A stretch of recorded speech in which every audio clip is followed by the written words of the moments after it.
pendidikan dokter umum di Universitas Airlangga Surabaya.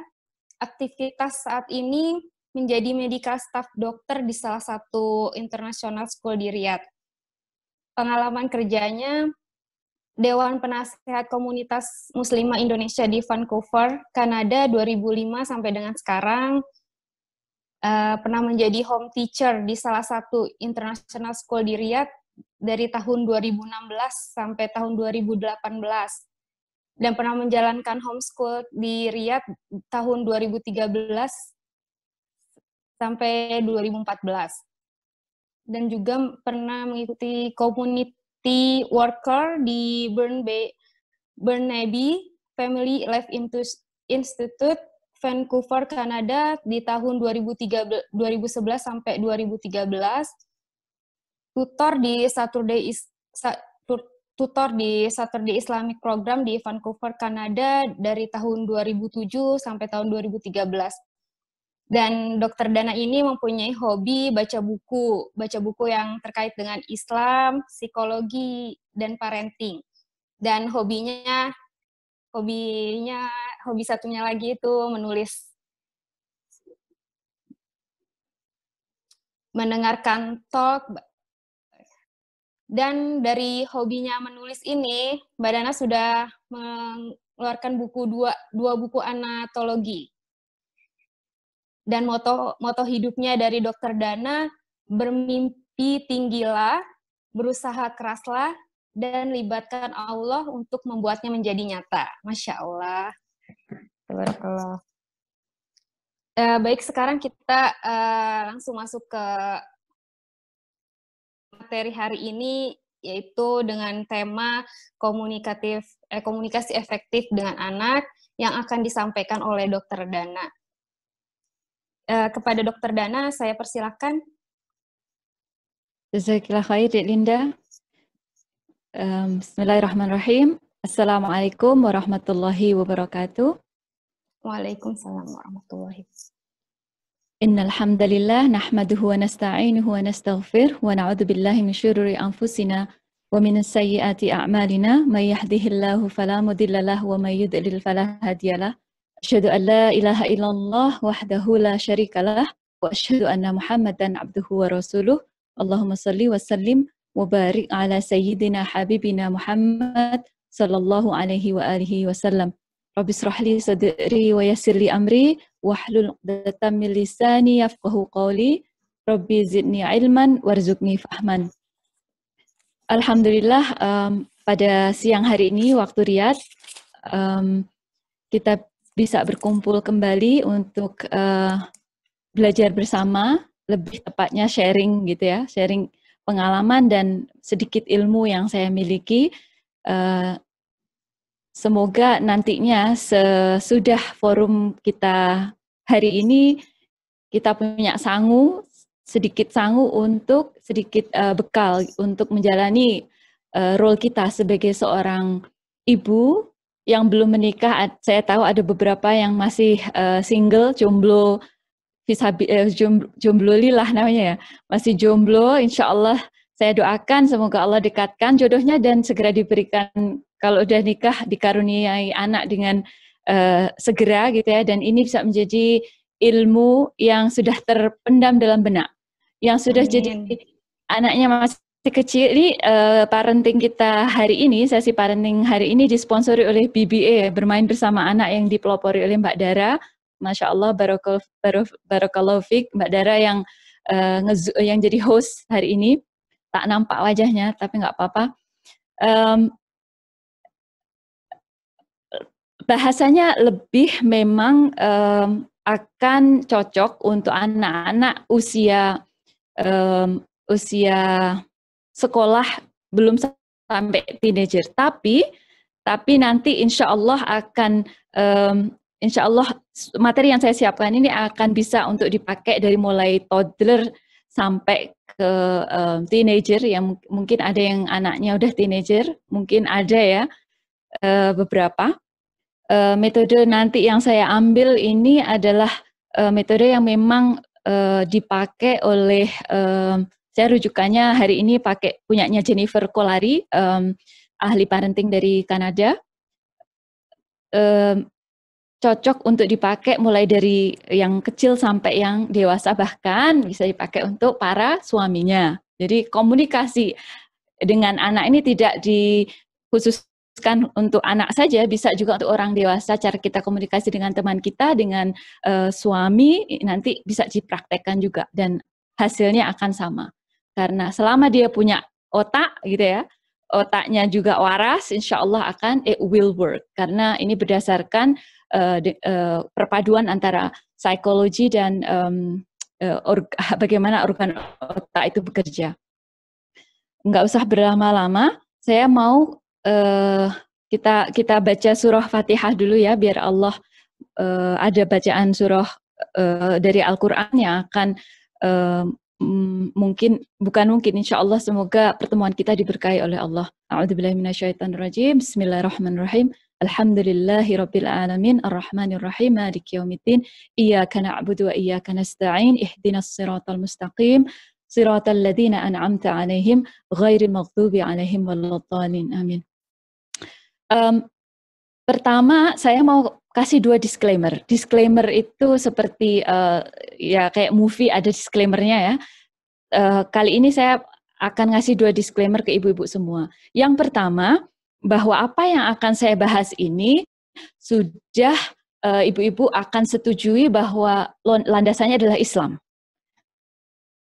Parenting yang akan kita lakukan ini nanti landasan basicnya adalah Islam.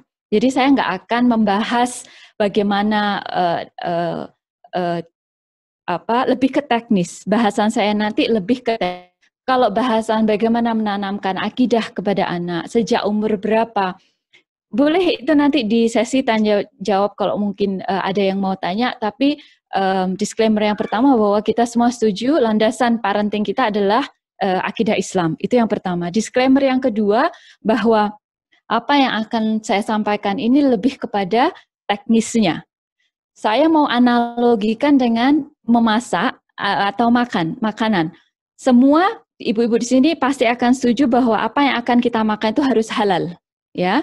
Itu maksud saya bahwa landasan parenting kita adalah Islam. Makanan yang harus kita makan adalah makanan yang halal dan saya yakin ibu-ibu yang ada di forum di sini setuju, ya Mbak. Nah, sekarang halal kan banyak, ada ayam, ada ikan, ada daging. Saya mau pilih ayam. Saya mau pilih hari ini terkait dengan komunikasi. Nanti ada yang lain, ada cara mendisiplinkan anak, ada cara istilahnya mungkin anak merasa dicintai, itu daging, mungkin ada yang fish gitu ya. Saya mau ngambil hari ini temanya adalah ayam dalam tanda petik komunikasi. Nah, ayam itu mau dipotong macam gimana biar bumbunya bisa merasuk dan rasanya enak, ada teknisnya. Belajar masak itu ada teknisnya, cara motong ayam gimana, nyucinya gimana, gitu ya. Nah, teknis ini yang saya maksudkan. Bahwa komunikasi itu kita tahu, komunikasi itu ngomong kan Mbak, talk gitu, ngobrol, ngobras sama anak-anak atau chat gitu. Tapi kan nggak sekedar itu, motong ayam motong aja, nggak juga, ada ilmunya yang membuat akhirnya seratnya gimana, saya juga nggak tahu filosofinya cara motong ayam, saya hanya memberikan gambaran jadi ibu-ibu tahu analogi maksud saya itu bahwa saya mau bicara tentang teknisnya, yang ini jarang, bukan jarang sih, tapi my heart is in it, intinya saya senang untuk membicarakan tentang teknisnya ini, karena terus terang ini ilmu yang saya belum pernah dapat dari orang tua saya. Gitu. Jadi dengan disclaimer yang seperti ini, jadi ibu-ibu saya harapkan siap dengan apa yang saya nanti sampaikan. Oh lah kok ternyata nggak ada gimana contoh Rasulullah SAW, gimana harusnya mendidik anak untuk terbiasa untuk sholat gitu.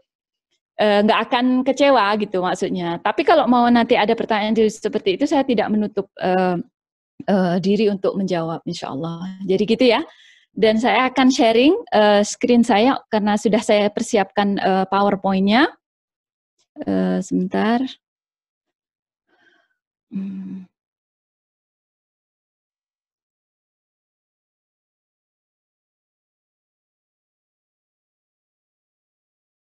Bisa dilihat, Dek Linda? Bisa ya? Oke.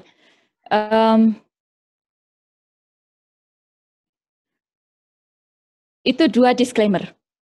Kemudian sebelum masuk ke masalah, nanti ada flowchart-nya. Yang pertama, apa sih pentingnya komunikasi? Yang kedua, apa sih komunikasi efektif itu, gitu ya. Yang ketiga, nanti bagaimana komunikasi yang salah, baru kemudian saya mau membangun pemahaman bagaimana komunikasi yang benar. Terus tanya jawab. Itu flowchart-nya hari ini yang akan kita bahas. Kalau ibu-ibu pernah baca di buku, atau di UK itu ada penelitian, 19% anak ketika ditanya, gitu ya, di penelitian ditanya, 19% mereka merasa cukup spending time dengan orang tuanya. Berarti sisanya berapa? 81% mengatakan mereka nggak cukup spending time dengan orang tuanya. Ini angka yang sangat besar. Berarti mayoritas anak-anak itu merasa bahwa dia nggak cukup waktunya itu untuk spending dengan ibunya atau bapaknya atau orang tuanya. 92% mengatakan, ditanya, kamu mau nggak spending time dengan bapak sama ibumu more? 92% bilang, iya, aku mau spend my time more with my parent. 92%. Jadi cuma 8% yang merasa, oke, cukup dah aku sama bapak, waktu untuk bapak sama ibuku, I had enough with them. Ini menunjukkan bahwa anak-anak itu deprive attention dari kita. Nah, sekarang attention itu yang paling gampang diberikan kepada orang tua itu adalah kata-kata.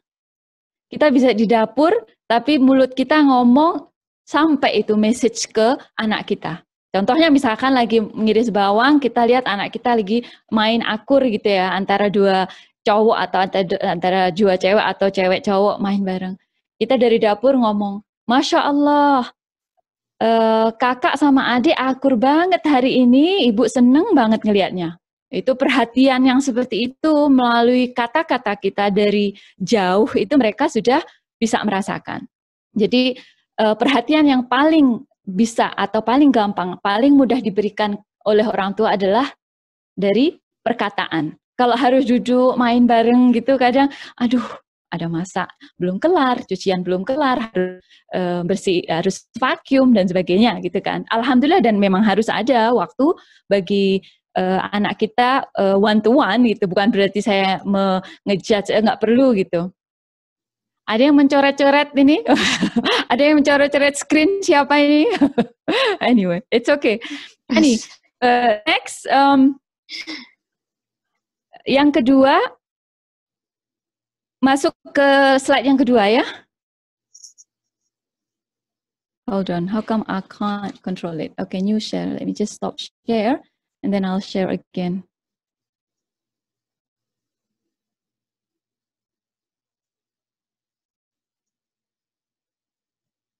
Oke, pentingnya komunikasi. Pentingnya komunikasi itu ada beberapa. Ada 3. Ibu-ibu bisa catat atau nanti kalau bisa catat atau nanti nggak tahu ya kalau bisa share. Catat aja lah kalau mau pakai diagram seperti yang saya punya. Yang pertama, ketika orang itu memiliki komunikasi yang bagus, efektif, dia akan punya hubungan yang harmonis. Kepada siapa? Kepada kita, sebagai orang tua, anak kepada orang tua, kepada teman-teman dia di sekolah atau teman main di rumah, dan dia menjadi orang atau anak yang bebas stres. Bebas stres. Kenapa? Karena dengan siapapun dia get along gitu. Sama orang tuanya nggak ada konflik, sama temannya dia disukai, dan akhirnya hidupnya itu santai, enak, lurus-lurus aja. Anak yang memiliki hubungan harmonis akan punya penampakan seperti itu. Dan hubungan harmonis itu didapat ketika ada komunikasi yang bagus. Yang kedua, anak itu akan percaya diri. Siapa sih ibu yang nggak ingin anaknya percaya diri? Ya, pastilah semuanya pingin. Anak yang percaya diri itu penampakannya seperti apa? Berprestasi. berprestasi anak yang percaya diri itu, karena dan berani tampil di depan. Ayo Dek, kamu misalkan ada lomba ini, mau nggak? Mau Bunda. Sekalipun mungkin secara kapasitas dia nggak terlalu bagus dibanding ke temannya yang si A misalkan baca Qur'annya. Ada kompetisi baca Quran, dia mungkin masih hafalannya sampai setengah dari juz 30, temannya itu sudah sampai selesai juz 30 gitu. Tapi dia percaya diri, berani tampil, berani. Kemudian gigih itu maksudnya apa? Dia nggak gampang menyerah. Kalau ada sebuah kesulitan, dia itu tetap terus, I can do it, aku bisa. Insya Allah aku bisa menyelesaikan ini, gitu. Jadi kalau ada hiccup, kalau ada hidup itu kan penuh kadang tidak sesuai dengan kenyataan gitu ya. Dia bisa get up strong gitu ya, bisa melihat bahwa aku bisa menyelesaikan problem yang ada di depan mataku ini. Contoh kecilnya kalau anak-anak itu gambar gitu ya, coloring, keluar dari garis gitu. Padahal dia pingin rapi gitu. Wah, frustasi. Udah semuanya tinggal satu gambar lagi kok keluar dari garis, ada mana nggak bisa dihapus lagi, Mama. Udah nyerah, dibuang kertasnya, disobek, itunya dibuang. Nyerah, langsung marah gitu. Nggak seperti itu. Kalau anak yang percaya diri itu dia it's okay. It's not the end of the world gitu. Ini bukan akhir dari segalanya. Dia bisa pick up himself atau pick up herself. Dia bisa dust it gitu ya. Istilahnya bisa. Aku bisa. It's okay. This is nothing gitu. Jadi anak yang gigih. Yang ketiga, anak yang kita biasakan, kita latih untuk berkomunikasi dengan bagus atau efektif itu menjadi anak yang santun. Enggak teriak-teriak sama ibunya atau orang tua, enggak. Santunnya itu ada dua, dia taat kepada aturan gitu ya, taat kepada aturan dimanapun, di dalam rumah dan di luar rumah. Nah, di dalam rumah ibu punya aturan kalau masuk rumah itu sandal langsung masuk ke tempat sepatu gitu. Dia tanpa harus dikomando gitu ya, udah langsung melakukan. Yang kedua, dia menjadi anak yang peduli terhadap lingkungan, enggak me, myself, and I gitu. Dia menjadi anak yang empati, peduli, merasakan apa yang mungkin sedang terjadi di lingkungan sekitar, entah terkait dengan lingkungan teman-teman dekatnya, ataupun misalkan dia ngelihat tayangan di TV gitu. Dia ada empati gitu, ada rasa, misalkan tayangan yang menyedihkan itu dia ikut sedih. Tayangan yang membahagiakan dia ikut merasakan kebahagiaan gitu. Wih, menarik sekali ya, berarti komunikasi ini bisa meng-create seseorang atau seorang anak yang punya hubungan harmonis, percaya diri dan santun. Semua orang, semua ibu, semua orang tua pasti menginginkan 3 hal ini dalam diri anaknya. Sebelum masuk bagaimana komunikasi efektif itu, saya ingin memberikan tidbit atau cuplikan sedikit. Apa komunikasi efektif itu melibatkan apa saja? Yang pertama adalah raut muka kita, ekspresi wajah kita, dan yang kedua adalah bahasa tubuh.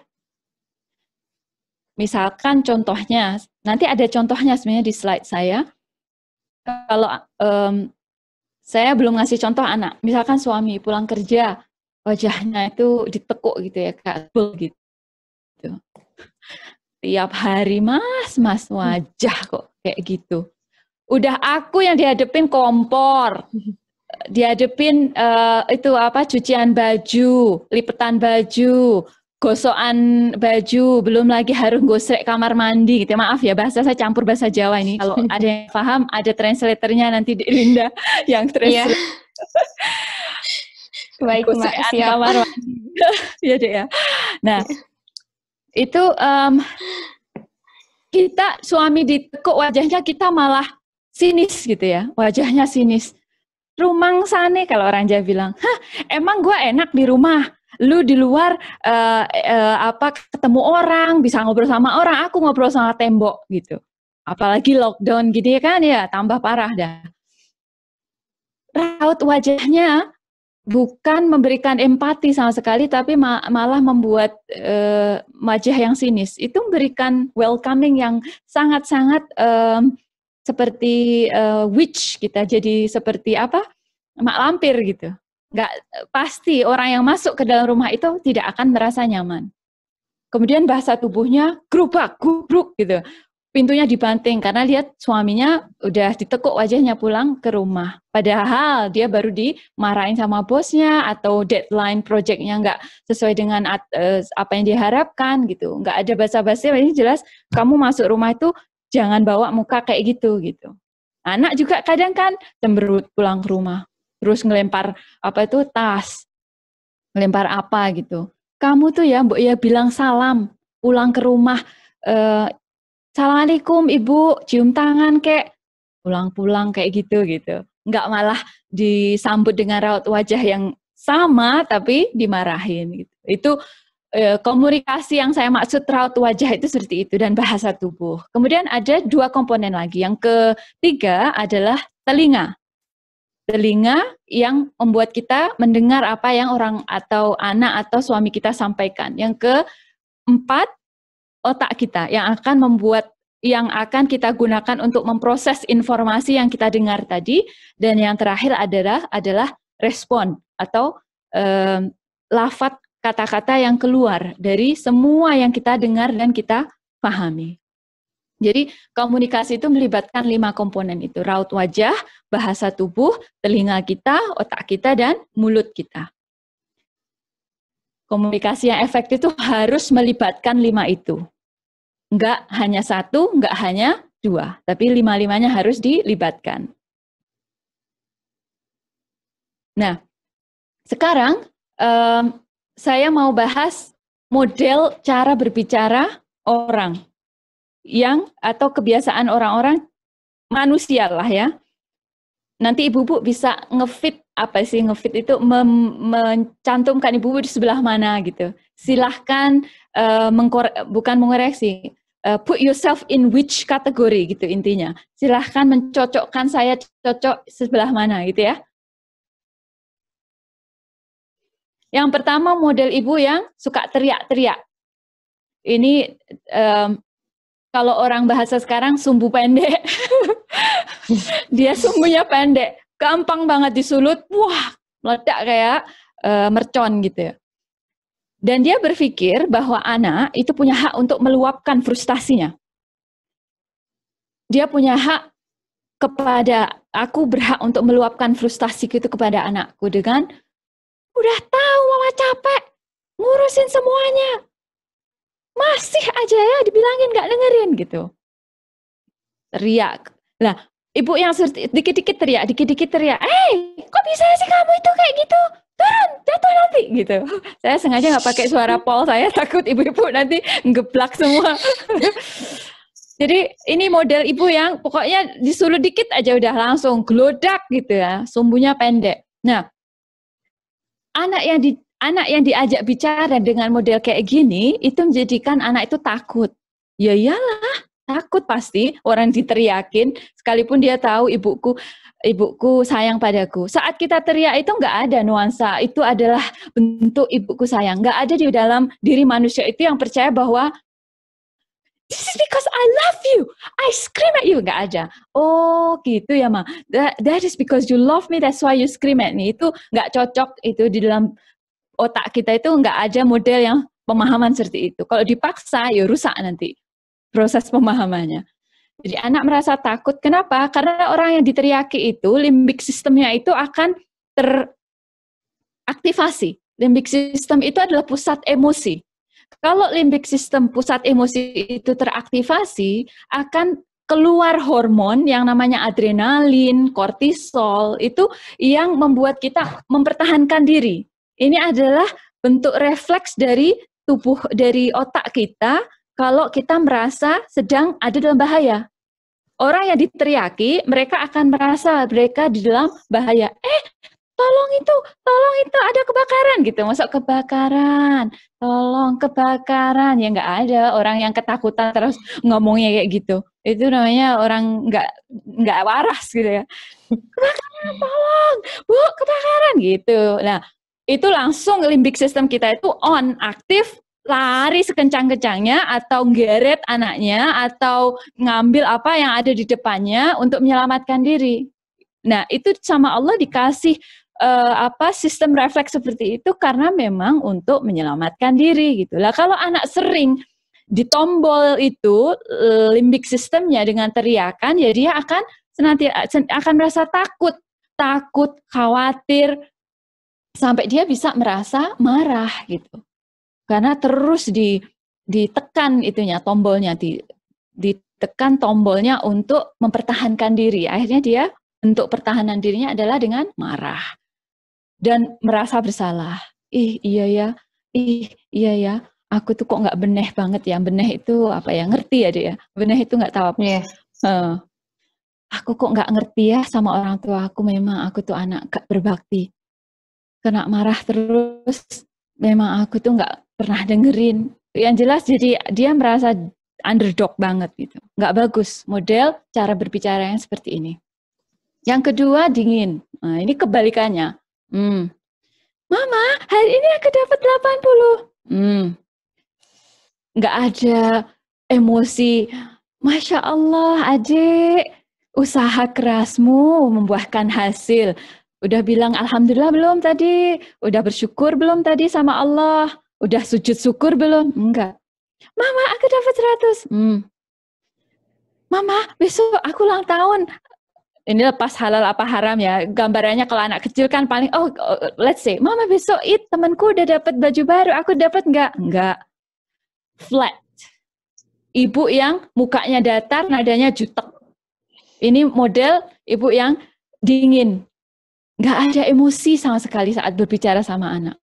Itu isinya apa? Nyuruh. Dek, itu cuciannya udah selesai di washing machine. Taruh tuh di tempat situ. Itu sandalnya kok miring gitu. Taruh di depan kamar mandi. Tasnya gelayutan di pintu. Taruh itu harusnya di belakang pintu. Mukena nggak dilipet. Lipet, taruh di bawah. Semuanya. Taruh, ambil, pergi. Semuanya berupa lafaz perintah. Dan itu pun nggak pakai emosi. Kayak robot gambarnya. Itu kok bisa sih? Itu sampai nyuruh makan aja. Makan itu bakso. Nggak pakai yang hahaha love you. Dan ini anak akan merasa tidak disayang. Anak merasa sendiri. Menjalani kehidupan dunia yang penuh penuh ketidakpastian. Ini merasakan ya Allah, I am all alone. Without my mom's love, without my dad's love. Akhirnya dia berasa nggak nyaman, insecure. Insecure itu rasa yang sangat tidak bagus yang dimiliki oleh seorang anak. Nanti dia gampang sekali dipengaruhi, akhirnya lari ke yang jelek, yang diharamkan Allah. Entah itu dari yang ngedrug, entah itu dari yang nge-game, addiction game, atau sampai yang na'udzubillah yang nggak jelas hubungannya antara laki-laki dan perempuan.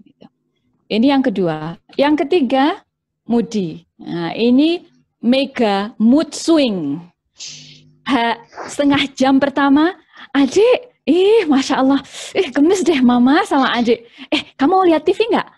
Ayo lihat sini sama mama. Lihat dia ketawa, hahaha, ketawa kenceng banget. Kenceng banget sih ketawanya. Gitu. Dalam waktu setengah jam, tadinya sweet gitu sama anaknya, tiba-tiba diteriakin itu anaknya. Emosinya nggak stabil, tiba-tiba marah, tiba-tiba kemudian sayang, atau baliknya. Tadinya sayang, tiba-tiba marah gitu. Dia ibu yang nggak konsisten. Dan Linda ketawa-ketawa sendiri, kayaknya yang lain juga ketawa ini ya. Saya cuma nggak lihat, yang lihat jadi wajahmu sendiri deh. Harusnya jadi nyalain videonya semua ya, jadi biar tahu ekspresinya ibu-ibu gimana. Betul ini, saya jadi bisa menikmati juga. Saya kayak sama sampean berdua nih, padahal ada berapa yang tune in. Ya. Masya Allah, sudah 54 Mbak. Masya Allah, Allah Akbar. Masya Allah. Alhamdulillah. Semoga bisa dinikmati ilmunya dan bisa bermanfaat. Itu saja harapan saya. Anyway, lanjut ya. Dia ibu yang emosinya nggak stabil sedikit, setengah jam setengah jam berikutnya teriak-teriak. Anaknya tuh bingung gitu. Dia akan tumbuh menjadi anak yang bingung dan anak yang was-was. Kenapa? Dia kayak kalau orang Inggris bilang it's like walking on top of the eggshell gitu ya. Kapan ini telur pecah, brok gitu ya, dia nggak tahu. Kapan maknya itu tiba-tiba akan meledak gitu, dia nggak tahu. Jadi was-was, aduh, aku kalau gerak dikit nanti mama marah.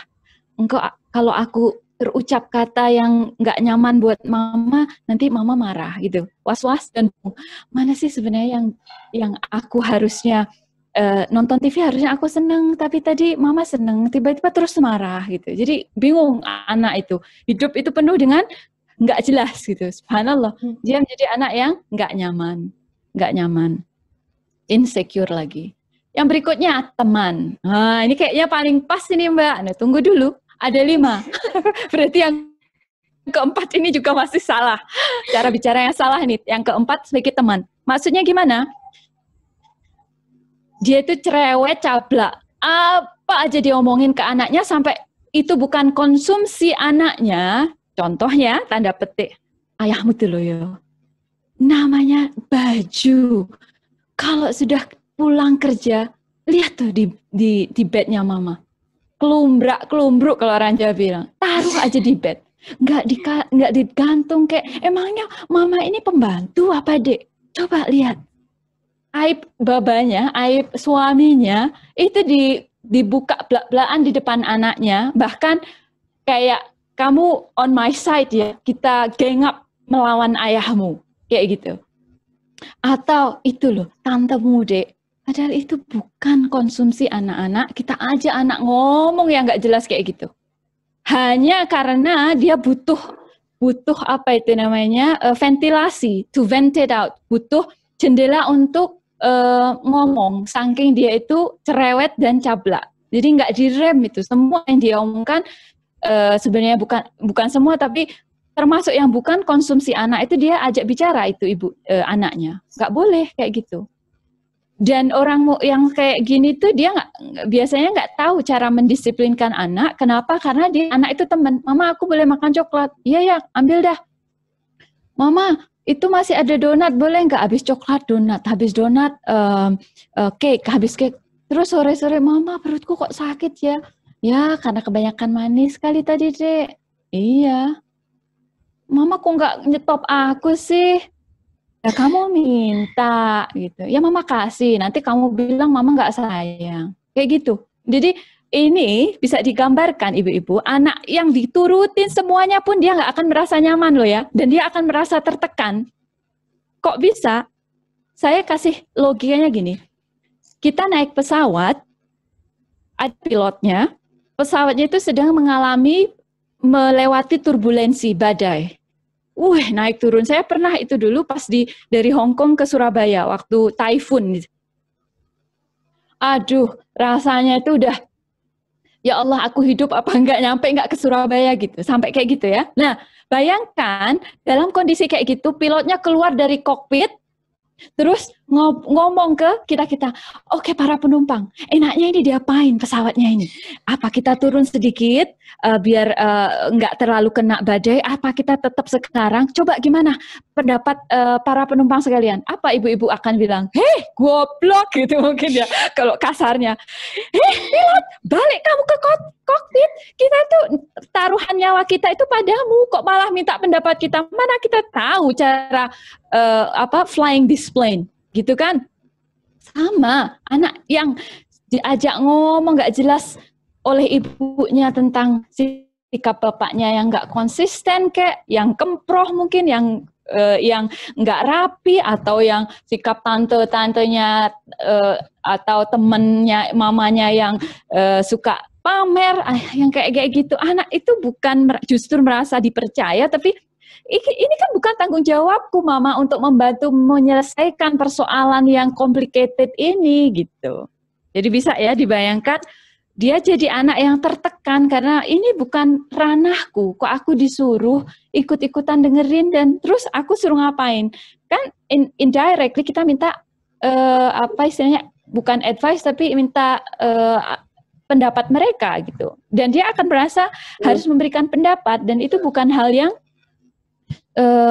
kapasitas mereka gitu. Jadi dia akan tertekan, dongkol, marah gitu ya. Kok bisa sih mama aku dilibatkan dengan urusan yang kayak gini gitu. Dan nggak nyaman gitu, insecure. Yang terakhir ini cara berbicara model anchor atau jangkar. Jangkar itu kan adalah besi yang dijatuhkan ke laut oleh sebuah kapal, ferry atau kapal. Nggak harus ke laut sih, bisa juga ke daratan terus you tied it. Untuk membuat kapal ini nggak bergerak bersama ombak, bisa parkir dengan bagus di depan harbor, di depan apa sih harbor itu, whatever.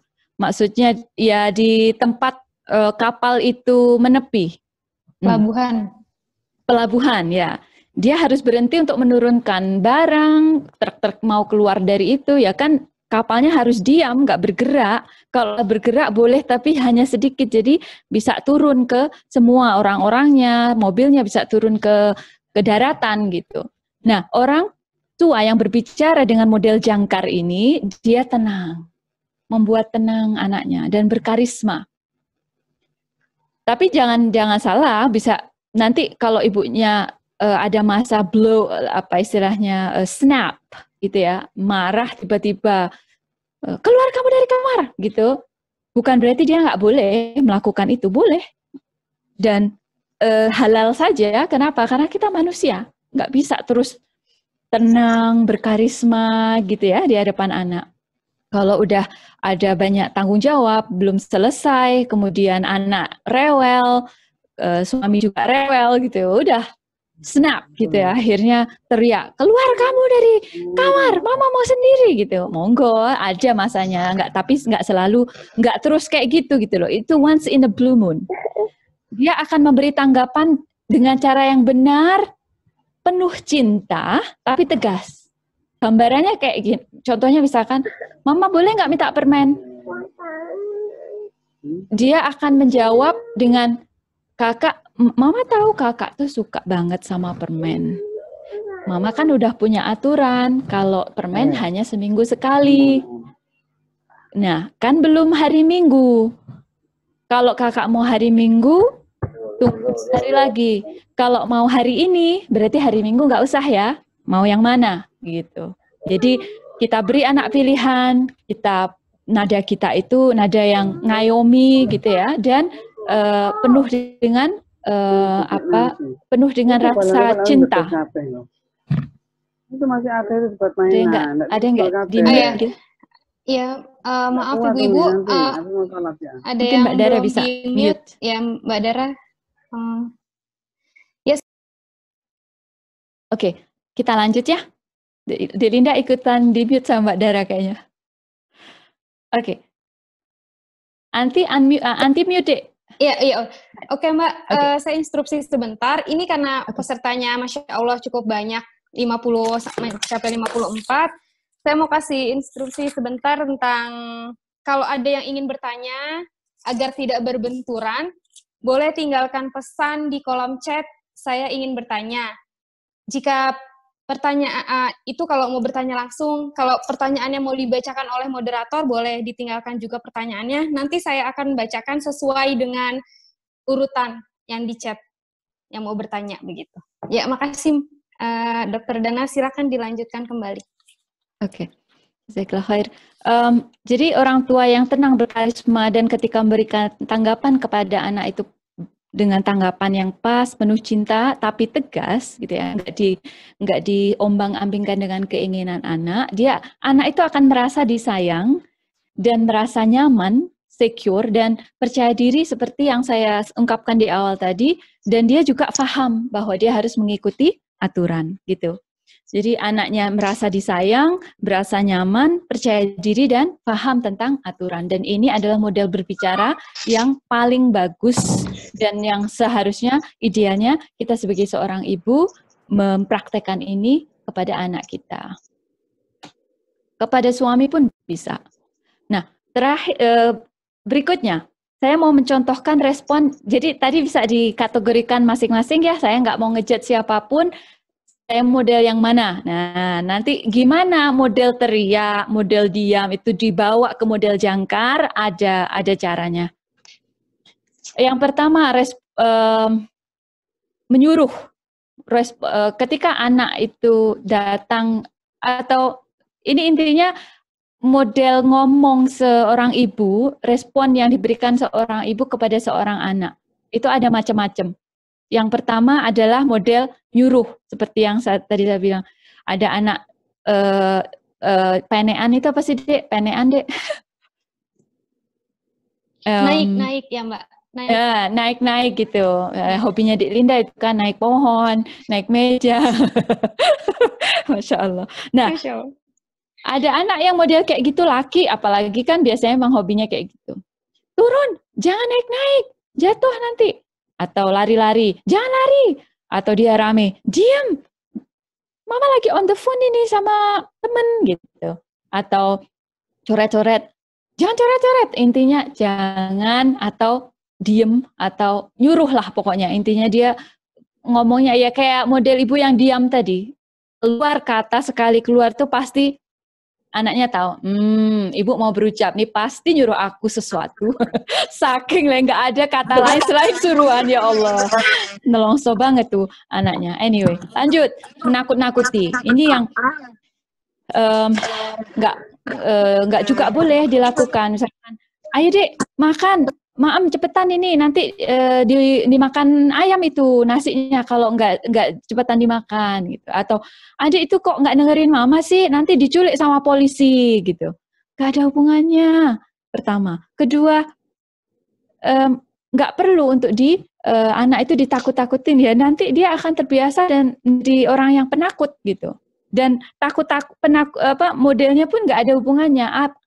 Nggak makan terus ayamnya makan nasi kita, kecuali kita yang ngasih nasi itu kepada ayam gitu, atau nggak nurut, kenapa polisi ikut-ikut mau nyulik anak kita, kan yuk nggak juga gitu. Ini dua kebohongan dan penuh dengan drama untuk nakut-nakuti anak. Nggak boleh model ngomong respon yang seperti ini.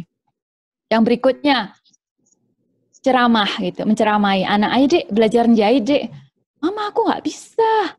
Wih, panjang lebar. Adik, belajar jahit itu tuh gampang banget, sederhana. Tinggal lipat bajunya, taruh di mesin, dipancal itu mesinnya, udah jadi gitu. Ibu dulu, wih, lama ceramahnya panjang, zaman dulu, zaman sekarang, zaman yang akan datang menjahit itu seperti apa, ceramah lah pokoknya. Nggak boleh juga kita responnya itu seperti itu. Kemudian khotbah gitu. Adik itu nggak dengerin ya, dosa kamu itu, haram kayak gitu sama ibu, ngomongnya kenceng banget, dosa, haram, neraka nanti itu endingnya. La haula wala quwata illa billah. Intinya anak itu dengernya Allah itu isinya, Allah itu marah, jangan gitu deh, Allah marah nanti. Atau Allah nanti kasih neraka, Allah nanti, padahal Allah itu ya kebalikannya, kalau kita membahas mercy-nya Allah itu jauh lebih besar daripada punishment-nya. Allahu Akbar. Tapi kita tuh seringnya nanti neraka itu haram, itu dosa kayak gitu. Allah marah nanti gitu. Nggak pernah berikutnya kita, adik ngerti banget sih harus benerin tempat tidur, Allah sayang banget sama adik, itu nggak ada ceritanya biasanya. Justru kebalikannya, taunya anak-anak itu, oh dosa ini aku kok gini, haram ini kayak gini gitu ya. Jangan seperti itu. Jadinya benci, nanti Allah benci dengan Islam itu sendiri. Secara tidak langsung kita akan membiasakan kita takut. Memang kita harus takut sama Allah, tapi takutnya kepada Allah kan nggak seperti itu yang dimaksudkan gitu. Khauf minallah itu kan nggak seperti itu. Yang berikutnya mengalihkan. Ini yang paling saya lihat ini. Model parenting yang seperti ini. Anak nggak mau makan, Dek, lihat ada pesawat itu. Buka mulutnya, gitu. Padahal nggak ada hubungannya. Mengalihkan. Ini boleh dilakukan kalau dia masih toddler, masih anak kecil. Tapi nggak boleh kalau dia sudah di atas 5 tahun gitu, nggak model cara ngobrol yang seperti ini. Cup, ada ayam lewat itu loh, coba lihat ayamnya. Mengalihkan itu boleh, tapi di masa masih kecil. Nanti akan terbiasa dia lari dari persoalan, kalau kita biasakan seperti itu. Kemudian menasehati. Ini beda dengan ceramah. Kalau ceramah itu lebih ke subjek yang kita omongkan, misalkan menjahit tadi ya, keuntungan menjahit, cara menjahit, gitu. Kalau menasehati itu lebih kepada sikap kita kepada orang lain. Contohnya misalkan ada anak, mama temanku nggak mau main lagi sama aku. Udah itu aja, tinggalkan semua itu teman-temanmu yang nakal itu, gitu. Jadi lebih kepada sikap dia itu seperti apa harusnya. Jangan seperti itu kalau dengan anak. Lah terus gimana Mbak? Nanti dulu, sabar sih. Lah kok semua salah Mbak? Nggak apa-apa. Kita semua kan belajar. Saya juga belajar. Memaki, gembrot sini, kriwil, atau padahal dia nggak suka dipanggil gitu ya, kriwul sini kamu, atau gedut, ya Robi, kamu tuh anak nggak pernah dengerin mama, nggak boleh memaki seperti itu. Dalam Islam apalagi itu it's not a good way to do. Menantang gitu ya, mama mau permen sampai kita itu pening. Ya udah, makan semua tuh permen biar bolong giginya gitu. La ilaha illallah. Nantang gitu ya, ibunya nantang sekalian. Ya udah, main sana sampai gosong kulitmu gitu. Keluar. Karena dia nggak dengerin. Ya. Saya masih agak kadang gitu ya. Kalau udah ya Robi, udah diajak ngomong baik-baik nggak bisa itu kadang mama mau nonton. Nonton TV sampai matanya berdarah, astagfirullah. Salah itu ya, nggak boleh kayak gitu. Mencandai, kita lihat anak ngerjakan PR, mama ini susah banget PR-nya. Ya Allah dek, presiden aja nggak sepusing kamu, padahal ngurusi urusan negara, kamu aja PR sampai kayak gitu pusingnya gitu. Nggak boleh mencandai juga kayak gitu. Ini yang nggak boleh lah pokoknya, mengkritik gitu. Adik, itu diambil dong itunya. Nggak mau mama. Kamu tuh jadi anak manja banget sih gitu. Nggak boleh, kayak gitu juga nggak boleh. Terus meyakinkan, mama ini legonya nggak bisa masuk ini. Padahal harusnya kan nggak nyangkut. Bisa gitu aja, masuk nggak bisa, ayo bisa gitu. Tanpa melihat akar persoalannya apa, tanpa melihat rasa frustasi dia sebenarnya sudah memuncak gitu. Nggak boleh langsung ngejudge seperti bisa. Nggak usah terlalu lebay gitu. Jangan. Yang berikutnya memuji secara umum. Salah memuji secara umum. Aduh adik pintar banget. Pintar apaan mama? Aduh adik solihah. Ngapain? Apa yang udah aku lakukan? Tiba-tiba mama ngomong aku solihah itu. Anak nggak bisa menghubungkan pujian itu dengan sikap yang sudah dia lakukan. Jadi harus spesifik pujian itu. Nanti kita bahas di akhir slide ini terkait dengan cara memuji. Sedikit cerita ini, anak saya yang paling kecil, Mariam, itu kalau mau tidur selalu akan bertanya, Mama, how do you rate my behavior? Gitu. Mama, bagaimana Mama menilai behaviorku hari ini? Itu setiap malam sebelum tidur. Kalau saya lupa, dia pasti akan nanya. Seringnya saya lupa. Jadi dia pasti akan nanya. Gitu. Dari 1 sampai 10, saya itu nomor berapa hari ini? Behaviorku, sikapku. Kalau saya jawab 10 gitu ya, dia akan tanya, kok bisa 10 itu kenapa? Jadi ada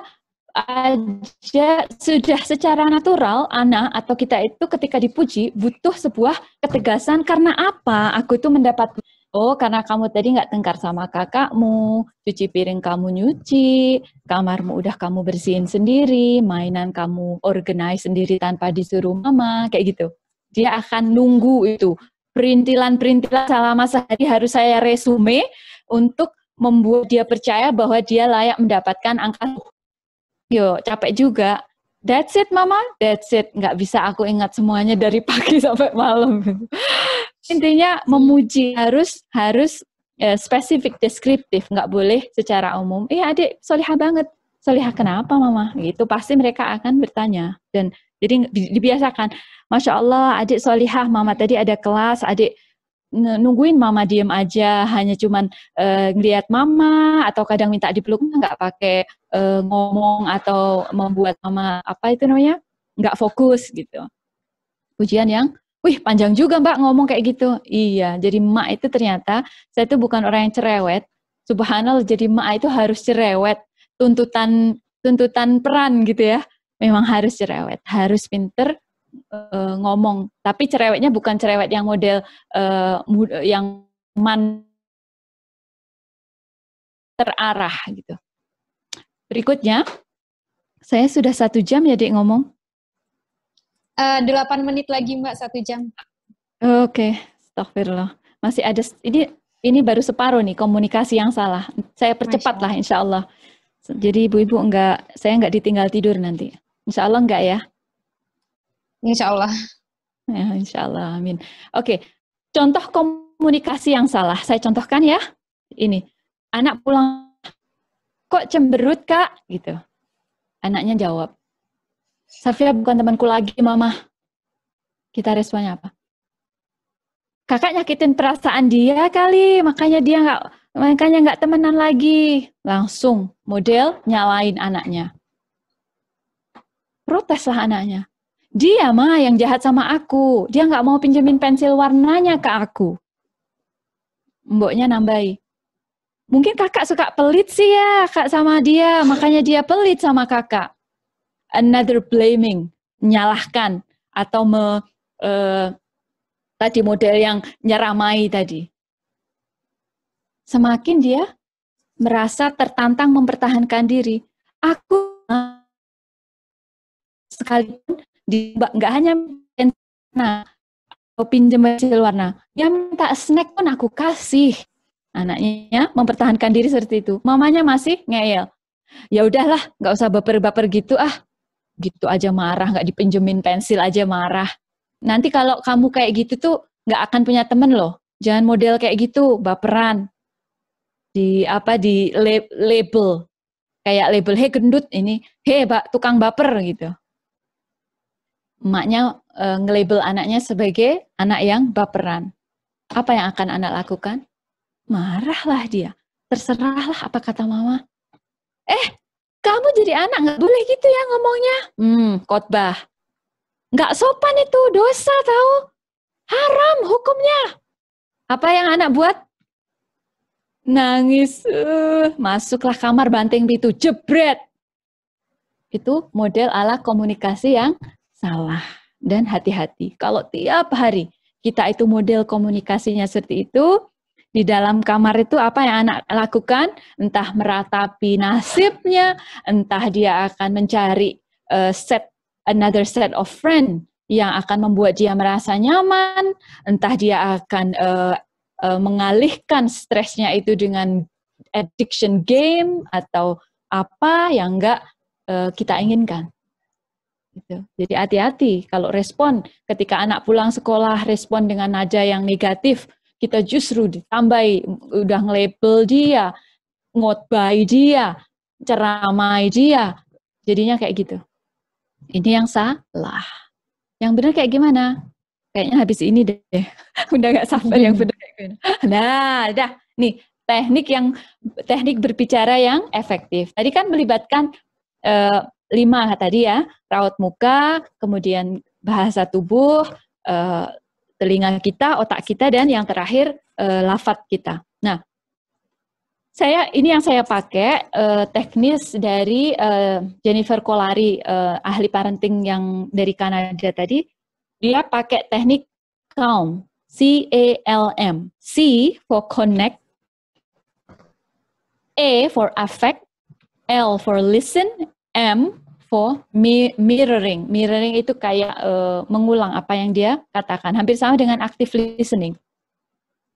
Jadi connect, dia akan membangun koneksi kepada anak ketika dia berbicara, kemudian akan menunjukkan raut wajah yang sesuai dengan emosi anak, kemudian dia akan mendengarkan apa cerita anak, kenapa dia punya rasa yang seperti itu, mbuh sedih, mbuh marah, dan kemudian kita merephrase atau mengungkapkan kembali keluhan anak dengan bahasa kita yang bisa dia pahami. Jadi kayak bounce, mirror itu kan merefleksikan wajah kita ya. Nah ini kita menjadikan mirror kepada mereka, merefleksikan rasa yang mereka rasakan. Pikiran berkecamuk dalam benak mereka itu kita refleksikan dengan kita berungkap. Saya kok hilang ya? Oh gitu.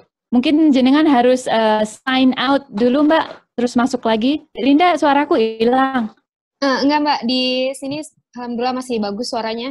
Mungkin jaringannya mungkin jaringannya lagi baper Mbak. Asal kita yang bukan kita yang baper ya, nggak apa-apa lah kalau jaringan baper. Atau di off kan dulu itunya kameranya kalau memang mungkin lagi. Nah, saya kasih contohnya teknik yang benar dengan model CALM itu tadi, connect, affect, listen, and mirror. Anak pulang sekolah dengan wajah yang cemberut, sama dengan yang tadi.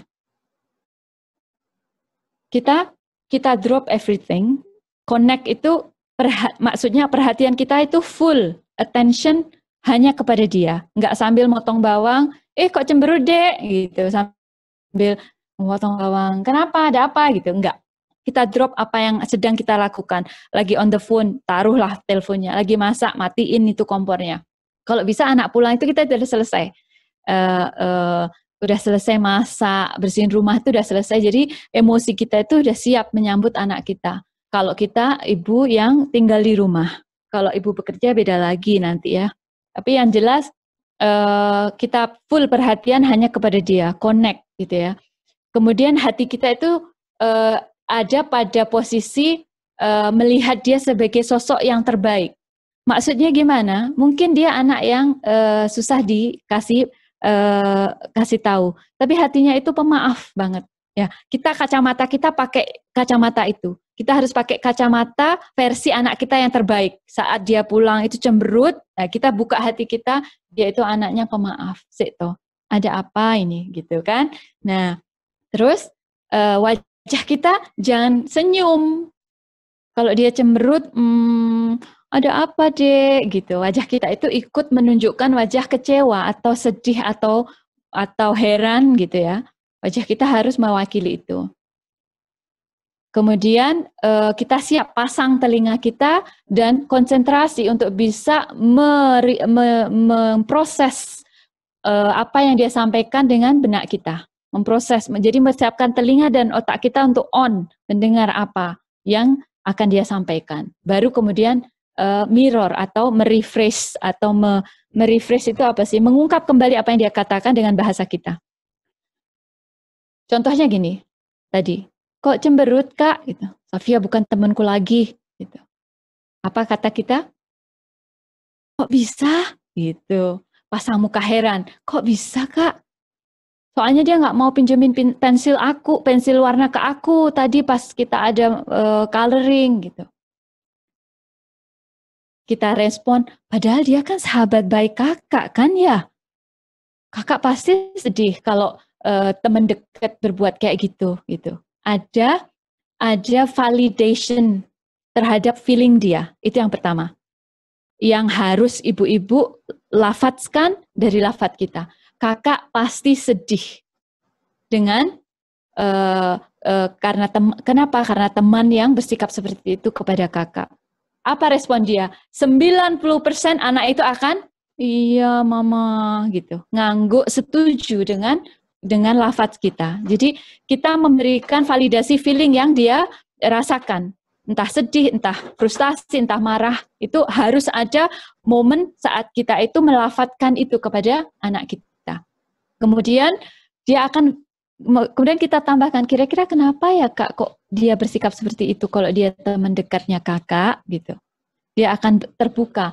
Apa mungkin pensilnya itu karena pensil warna yang baru dia dapat ya mama? makanya dia nggak mau sharing sama aku. Emaknya bilang, bisa jadi Kak. Kalau kakak punya barang baru pun, kalau mau dipinjem kan, kayaknya belum siap untuk minjemin ke temen, ya kan? Gitu. Iya Mama, iya juga sih. Ya sudah, besok aku baikan deh sama si Safiah, gitu. Itu skenarionya proses mirroring yang ideal yang harusnya terjadi, dan itu harus kita lakukan setiap anak itu ada konflik. Setiap anak keluar wajah frustasi, wajah sedih, wajah marah, wajah bahagia pun sebenarnya harus bisa kita lakukan ya. Tapi lebih sering kalau itu lebih gampang untuk menetralisir rasa negatif dari anak itu dengan cara yang seperti itu. 90% insya Allah akan berhasil. Saya sendiri mempraktekannya seperti itu. Kalau dulu saya nggak paham sama sekali tentang hal ini, dan alhamdulillah ada kesempatan belajar parenting waktu di Kanada dulu, ada sekolah parenting gitu, saya ikut dan it work like a magic gitu. It work like a charm. Dan silahkan ibu-ibu praktekkan kepada anak, silahkan praktekkan kepada suami, dijamin akan berhasil. 90% responnya akan seperti ini. Anak akan calm down. Aku nggak bisa pakai baju ini. Bajunya susah banget, Mama. Teriak-teriak kayak gitu. Adik, Mama tahu, atau adik frustasi ya, nggak bisa pakai baju sendiri karena bajunya kekecilan mungkin. Iya ini, bajunya ini yang nakal. Paling dia akan bilang seperti itu. Oh, apa mau baju? Nah, sesudah kita validate gitu, kita kasih solusi dalam bentuk solusi pertanyaan, tawaran, atau kita pilihkan. Sekarang mau ganti baju yang lain atau Mama tolongin? Mama tolongin. Ya sudah, sini Mama tolongin. Udah. Akhirnya dia akan calm sendiri, akan emosi itu akan teratasi. Kok bisa Mbak? Kok yakin banget Mbak dengan 90% anak itu akan kalem dengan model penanganan yang seperti itu? Karena otak kita saat orang itu connect dengan kita, ngerti, we feel being understood. Kita merasa being heard, merasa didengar, dan merasa difahami. Otak kita itu akan langsung rilis namanya reward chemical berupa oksitosin. Oksitosin ini akan bekerja di frontal lobe kita yang akan membuat emosi yang di limbic system yang tadi saya ceritakan itu, oksitosin dia akan menekan limbic system kita. Ketika limbic system kita itu ditekan, maka fungsi frontal lobe ini akan lebih maksimal, maka dia akan lebih bisa menerima apapun yang diberikan oleh orang yang di depan mata dia. Bisa ya? Ngerti maksudnya? Secara logika, secara organ itu bekerjanya pun seperti itu. Selama dia itu merasa connect dengan orang yang ngomong di depan dia, dia akan dengan sangat mudah menerima apa yang diberikan, tawaran yang diberikan oleh orang yang di depan mata dia. Contohnya misalkan teman. Kita lagi ada clash gitu ya dengan teman. Terus kita cerita ke suami. Sebel banget aku sama si dia. Kenapa, Dek? Dia misalkan konflik. Dia itu gitu loh ya, ngomongin aku di belakang aku tentang hal yang sebenarnya bukan aku yang melakukan gitu. Katanya aku memfitnah dia misalkan. Allah, gitu aja kok didengerin. Nggak usah dengerin itu omongan orang ngantuk. Kalau suami responnya seperti itu, kita merasa kamu tuh nggak paham apa yang aku rasakan. Aku tuh kecewa, aku tuh sakit hati, aku tuh marah gitu. nggak akan selesai pembicaraan itu, dan kita nggak akan merasa didengar dan nggak akan merasa difahami. Besok-besok lagi mending ngomong sama tembok daripada ngomong sama dia, sama suami. Nggak malah bikin aku tenang, tapi malah bikin aku emosi. Paling itu lafaz yang akhirnya keluar.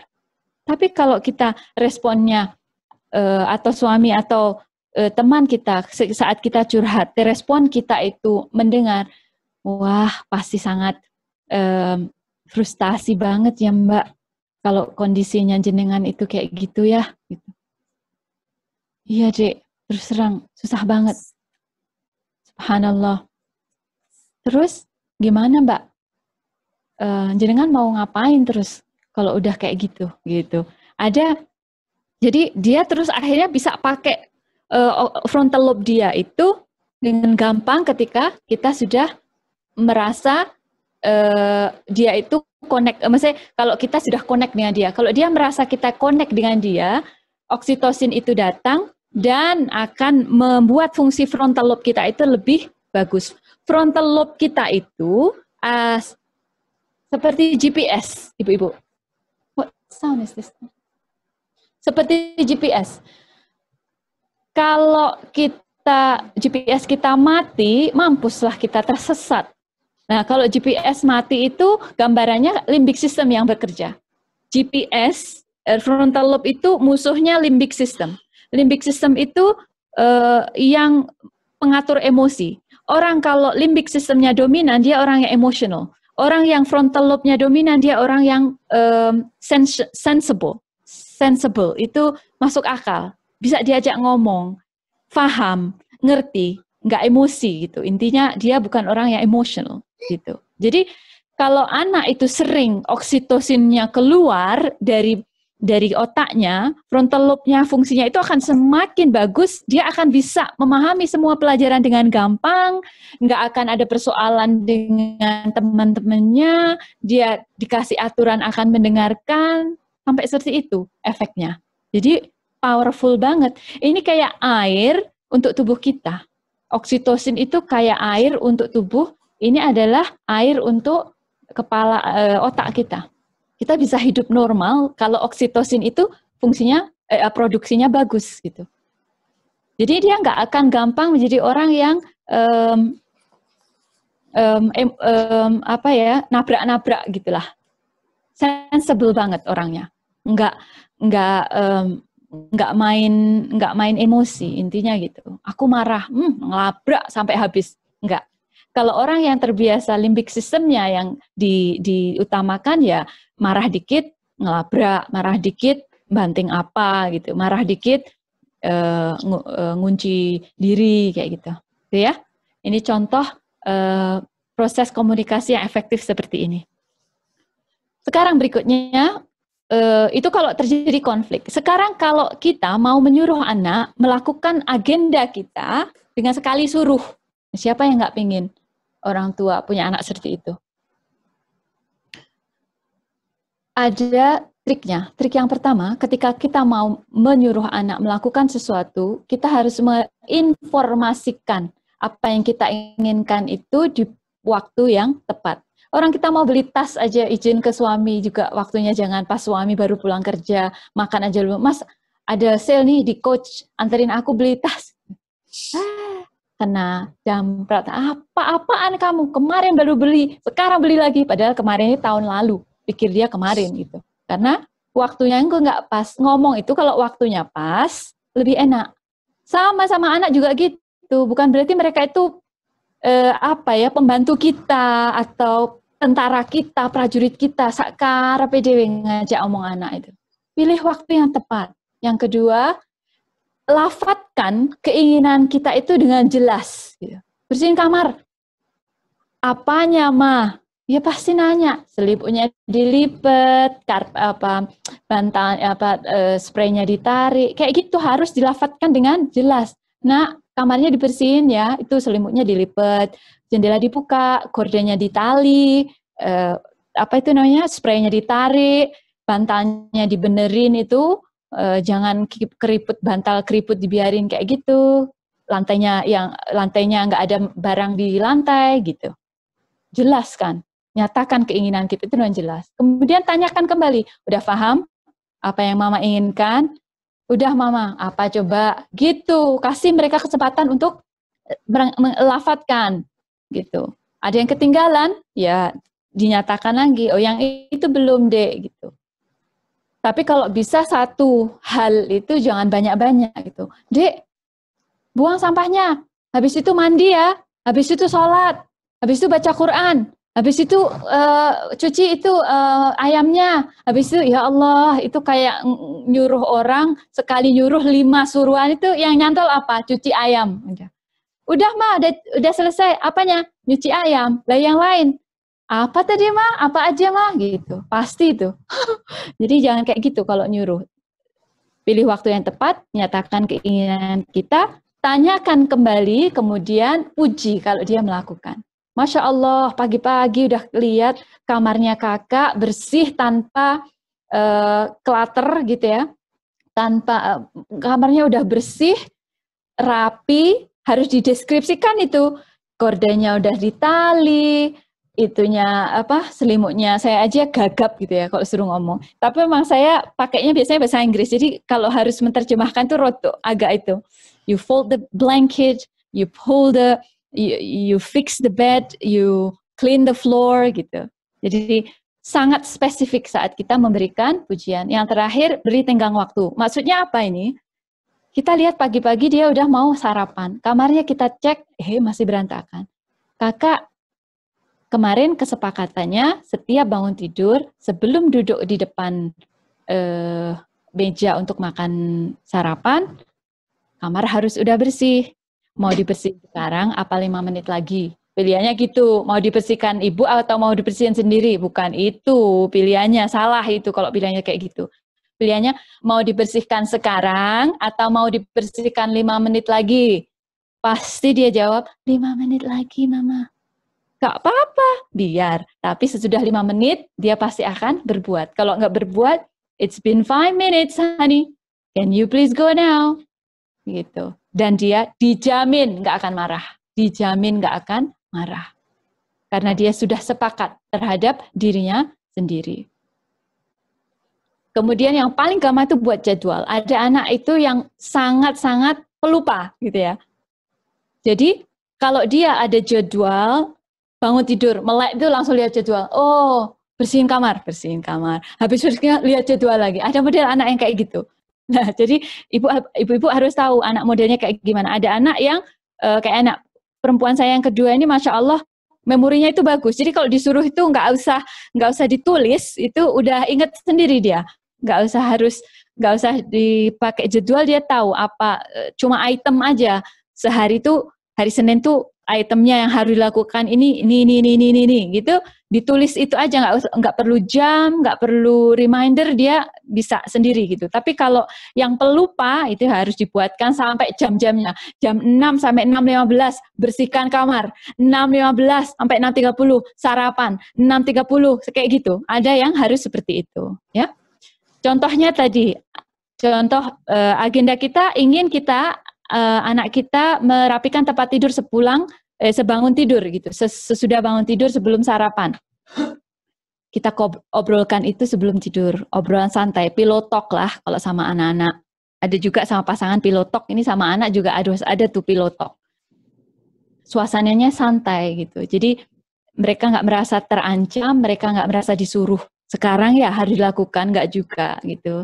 Yang kedua, kita sampaikan, mama mau tempat tidur kalian itu rapi sebelum duduk di meja untuk sarapan.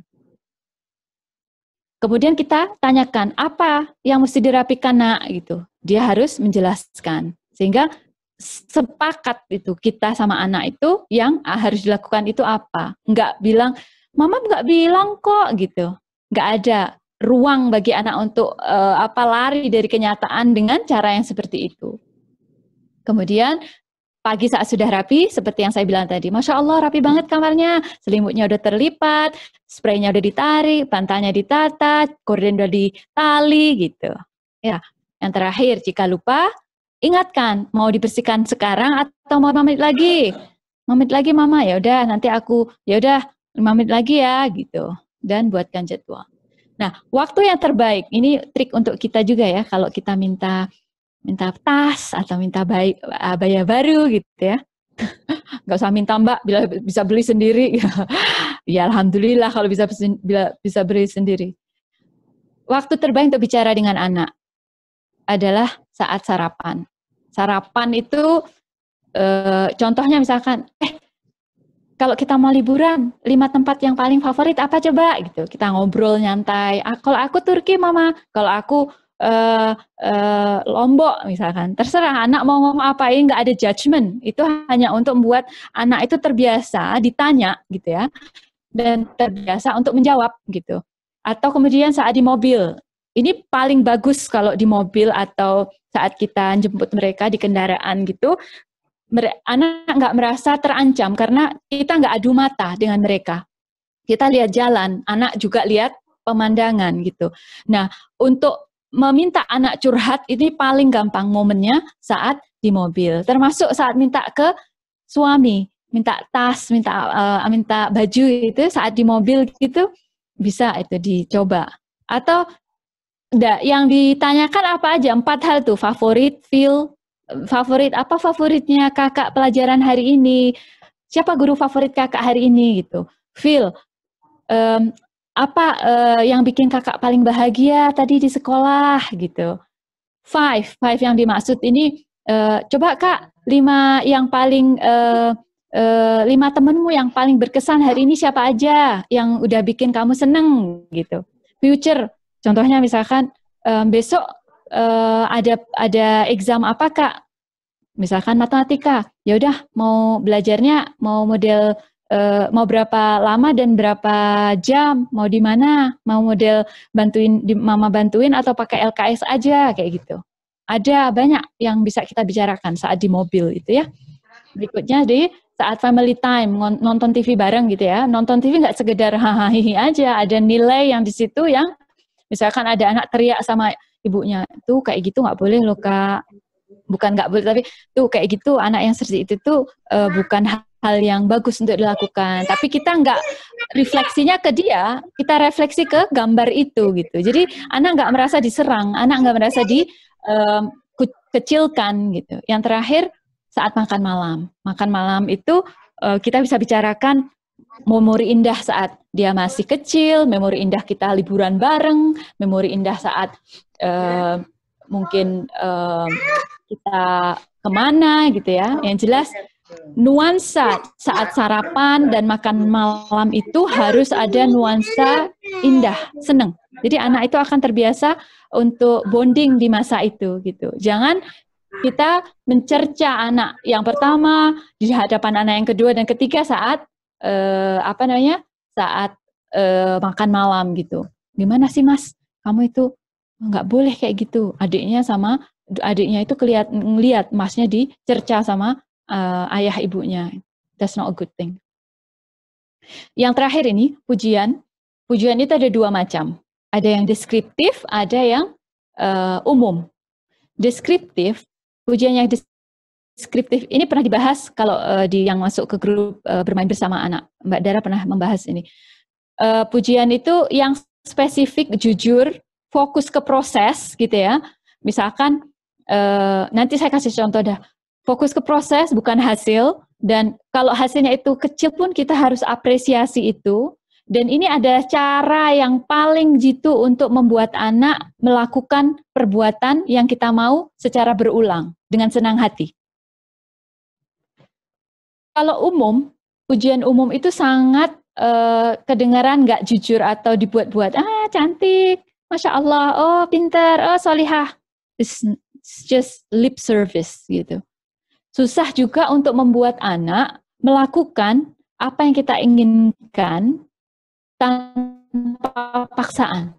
Karena dia nggak tahu mana yang sebenarnya membuat ibu atau ayahnya itu seneng gitu. Contohnya ya, contoh pujian yang deskriptif. Mama suka banget lihat kamu itu tadi berbagi Lego sama adikmu. Kelihatan banget kamu itu big brother. Jadi seperti itu, sangat spesifik. Oh, berarti ibuku seneng kalau aku berbagi sama adikku. Besok-besok lagi berbagi pasti itu tanpa kita minta. Atau kalau kita nggak notice lagi, dia akan, Mama, aku bagi loh legoku sama adik. Gitu.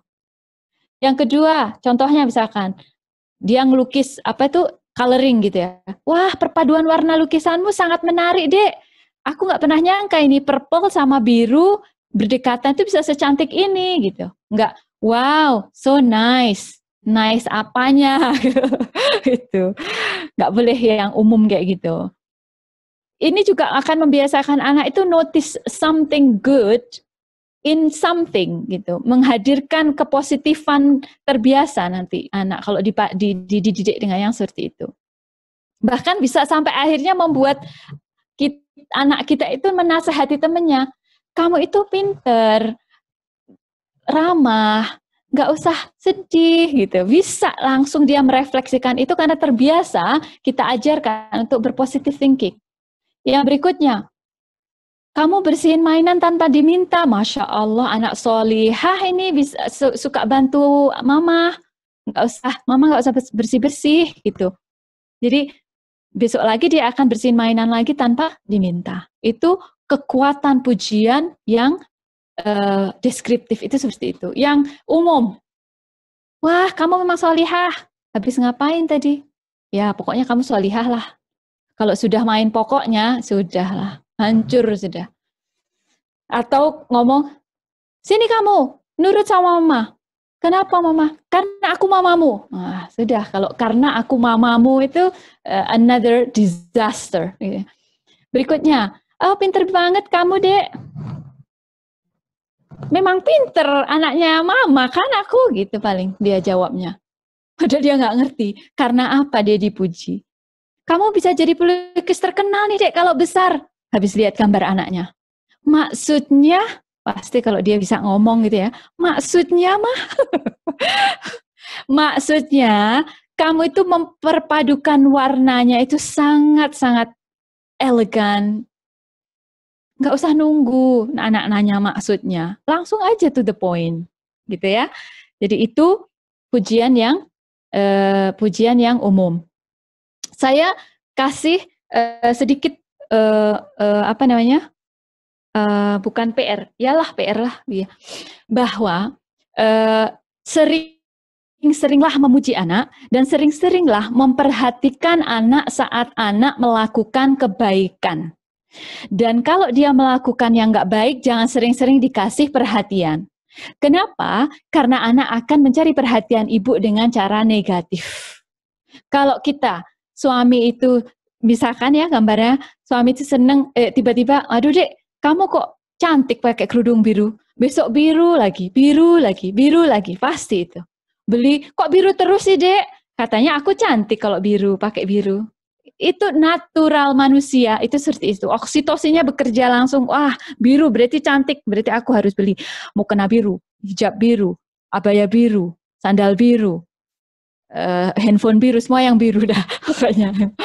Itu. Jadi Masya Allah, kekuatan pujian itu akan membuat rush oksitosin itu banjir di dalam frontal lobe kita, yang membuat kita itu akan melakukan lagi ketagihan kita dengan rasa yang indah seperti itu, bahagia.